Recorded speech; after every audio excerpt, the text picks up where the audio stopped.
4 experiences with Age of Wonders 4. 4 things you should know after my 50 hours with Age of Wonders 4. Paradox Interactive and Triumph Studios were kind enough to let me play Age of Wonders 4 in its entirety these past few weeks. Aside from multiplayer, nothing was off limits. Here are my impressions of the nearly complete version of this highly anticipated Fantasy 4X game. Number 1. The production values are exceptional. Very few 4X games, let alone Fantasy 4X games, are as beautiful, well-produced, and audibly satisfying as Age of Wonders 4. Though 4X fans are notably able to overlook a lack of production values, and some even actively rebel against such frivolous things, it's easy to appreciate the amount of skill and effort on display here. From detailed, artful unit models to maps with lush forests, craggy mountaintops, and snow you can practically feel, the game just looks incredible. Exploring each map to find its natural features is just as enjoyable as stumbling on its scattered ancient wonders, unique locations that offer your city exceptional bonuses. Those ancient wonders are a joy to behold, both for their gameplay bonuses and for their spectacle, as they're beautiful and mysterious, further adding to the ambiance and the fantasy of the Age of Wonders universe. But Age of Wonders 4's beauty isn't just skin deep either. There is beauty to be found in the voiceover work, the crisp, clean user interface and user experience, and just as much allure to behold in the special effects of the spells and combat skills. I'm sure many of you watching this have already watched at least 1 or 2 of the developer-led gameplay videos, but there are intricacies lost in presentations like that. There are so many little details, from little sheep in your farms, to wee little crows flying around crow-enchanted units, or the fire tips of arrows after a flame enchantment, and so much more.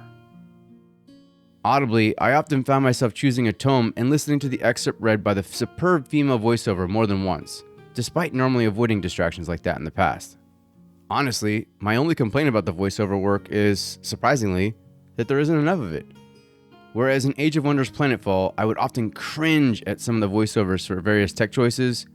However, in Age of Wonders 4, I see so many opportunities for more. I'd love to see quest passages read by multiple different actors, or even voice lines for some of the other texts. As long as they match the quality of the tome readings, I would love to hear more. In short, everything about Age of Wonders 4's presentation screams quality. The obvious infusion of funds and talent from Paradox, Triumph Studios' new publisher, is clear, and I'm glad to see it. This is one of the best looking and best presented 4X games in existence. Number 2.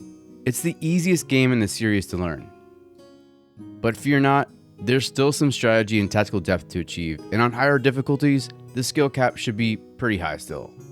That being said, Age of Wonders 4 has yet again benefited from Paradox's extensive knowledge in how to present dense information more legibly and fluidly. From rather extensive tutorials to a large and detailed encyclopedia to my personal favorite, nested tooltips a la Crusader Kings 3, Age of Wonders 4 feels extremely accessible. Hell, I'll go out on a limb and predict that Age of Wonders 4 will do for Fantasy 4X what Stellaris has done for Space 4X, which is to say that it'll make it accessible enough and wildly customizable so that it'll appeal to a much larger audience. But that doesn't mean that there aren't many systems here to contend with. There are many tactical spells to learn, brutal and fast-paced combat to master, unit enchantments to consider, tome-specific units to compare and contrast, and city management to exploit. If anything, it's more of a true 4X game than any other game in the series before it, but Triumph Studios has gone to great lengths to make it easier to understand and much more approachable.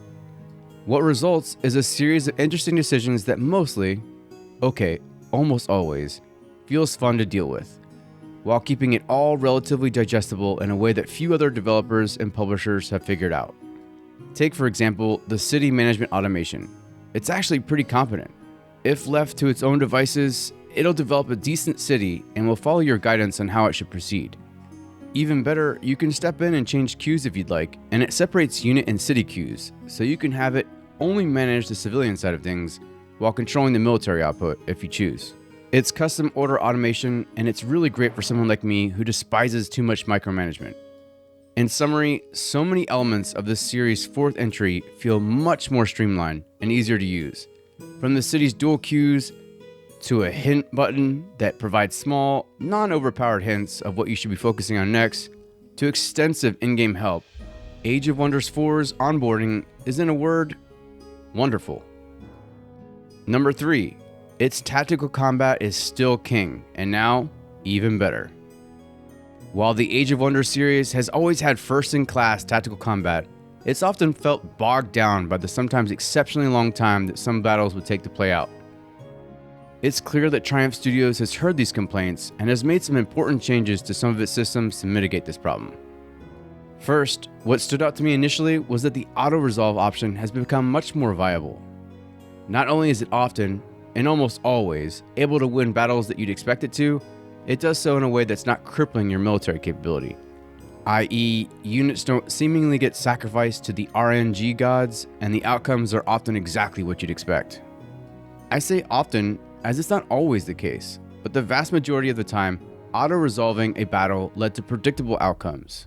What's better is that they've brought over the retry option from Age of Wonders Planetfall, so it's almost always worth letting auto-resolve have a shot. If the result isn't what you'd hope for, or you think you could do better, then you can retry the battle in its full tactical depth.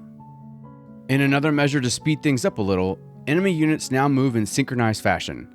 Long gone are the days where you'd have to watch them all one by one move across the map towards your forces.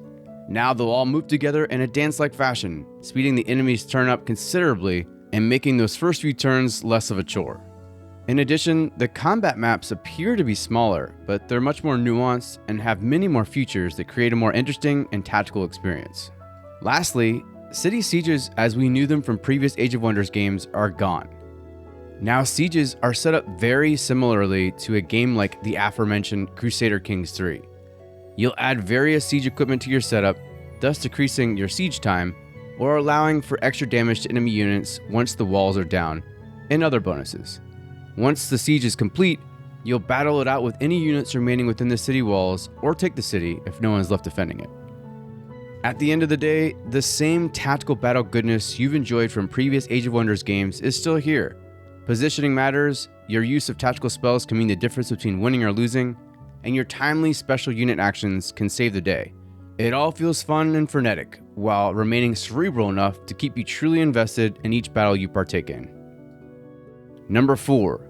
This fourth iteration could be the series' most divisive. While there's a lot to like here, and I've really enjoyed my 50-something hours with the pre-release version of Age of Wonders 4, I'm not here to report that it's all sunshine and rainbows. A few things have me a bit concerned. First, and perhaps foremost, is that the first few hours of every game feel a bit too similar. While different in some regards, the cultures and their traits, which are essentially the two biggest asymmetric factors with regards to race creation, don't really change gameplay dramatically. Sure, they provide some bonuses to gameplay styles, and you can really lean into those later, but they don't really change how the game is played at a fundamental level. What results is a very vanilla early game. Sure, it's fun and exciting to explore the map, looking for good territories to annex, and even better ancient wonders to explore and hopefully annex, and eventually run into other factions to befriend or wage war against. However, the manner in which you play the game does not change significantly enough to feel unique. The only moderately significant exception to this is when playing underground, but that's mostly an aesthetic change, outside of mining out the rock of underground territories, which strangely doesn't have a unique animation or sound effect associated with it, by the way. Okay, that's a minor nitpick. Hell, what's worse is that the culture-specific units are very limited and become practically useless by the mid to late game.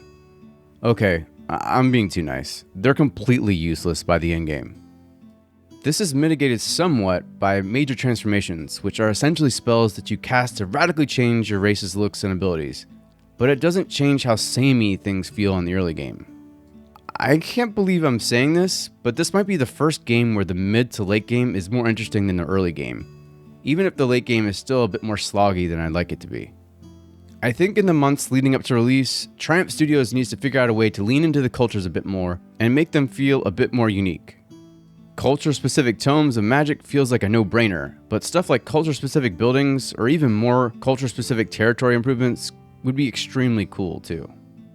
For example, if my barbarian culture Toadkin would produce territory improvements that increase their damage in surrounding territories, or improvements that periodically produced more units, that would make them feel more unique. And if they were the sole recipients of an early game magic tome, which would further press their advantages in the beginning states, that would help the samey feeling of the first dozen or so turns. And while we're at it, maybe add a capstone tome, one that would be a bit overpowered in its synergies with the culture's strengths. That would be pretty cool. Aside from that, faction creation has taken a huge cue from Stellaris, for better or worse. Sure, the wide assortment of body type, cultures, and traits are going to make many of the factions look pretty unique. However, the fact that there aren't any hard-coded traits for any of the body types feels strange. So basically, halflings can essentially be orcs, with their melee prowess and unnatural strength, if you want that. Yeah, that's going to rub folks the wrong way. I've already seen the complaints all over the Steam and Paradox forums, and I foresee that being a design decision that Triumph Studios might regret.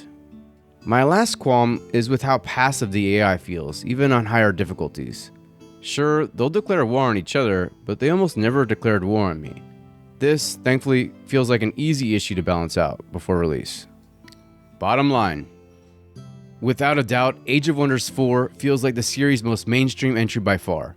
As a longtime 4X gamer, I say that in the best possible way. Sure, we've lost out on some of the fun synergies that the race class system used to provide in Age of Wonders 3 and Age of Wonders Planetfall, but the game feels much more approachable and inviting. That certainly doesn't mean that I wouldn't want to see some of those synergies return, however. And there's a lot here that I haven't really touched on just yet, as I wasn't able to see the mechanics in enough detail to comment on them.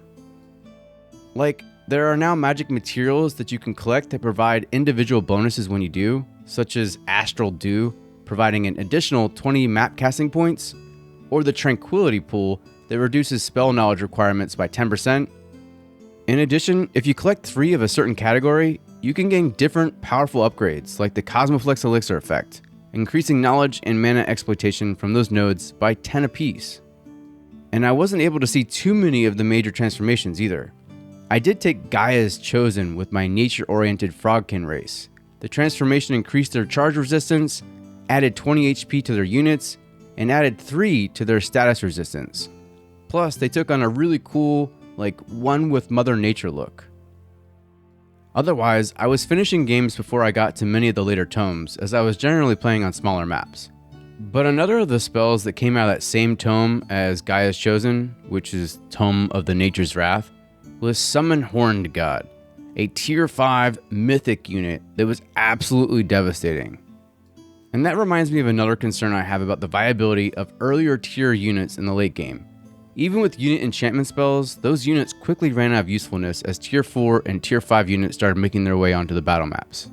Honestly, that's not even a surprise considering that the same issue was present in Age of Wonders 3, even though Age of Wonders Planetfall had done a bit to mitigate that, which seems to have taken a step backwards here. And I won't get into the late game slog that I felt on bigger maps either, as I think that's pretty standard for the genre, unfortunately. There are many ways to win in Age of Wonders 4, but some of the victory conditions led to hitting the end turn button a bit more than I'd like. I'm not even sure what the answer is to this conundrum, as it's a genre-wide issue, so I don't really want to complain about it further just yet. Anyway, on a much more positive note, as someone who started Expluminate in hopes of channeling my love for 4X games into something creative and healthy, I still have only found a handful of 4X games that grab me and just won't let me go. I cut my teeth on almost every 4X game to ever come out, and only a small handful have truly stood out. Games like Colonization, Old World, Distant Worlds, Galactic Civilizations 2, and Endless Legend hold a very special place in my heart. Hell, even Stellaris is starting to grow on me. And I'm pretty sure I'll be adding Age of Wonders 4 to my short list of truly memorable 4X games. Only time will tell, but the first 50 hours or so haven't been nearly enough. In fact, the Pantheon system practically begs me to keep playing it, as I'm finally compelled to finish games in order to make my way through the rewards I accumulate from completing games. P.S. I would love to see more and more of these, by the way, Triumph. Thank you. Triumph Studios may have given up some of what made the Age of Wonders series unique, and even worse, they may have alienated some of its longtime fans in the process, but what it's done to bring in a whole new wave of Fantasy 4X game fans in the process will more than likely make up for it. And, well, I'm here for it. Thanks for watching this Expluminate preview of Age of Wonders 4. This was Rob From Explominates, until next time, keep exploring.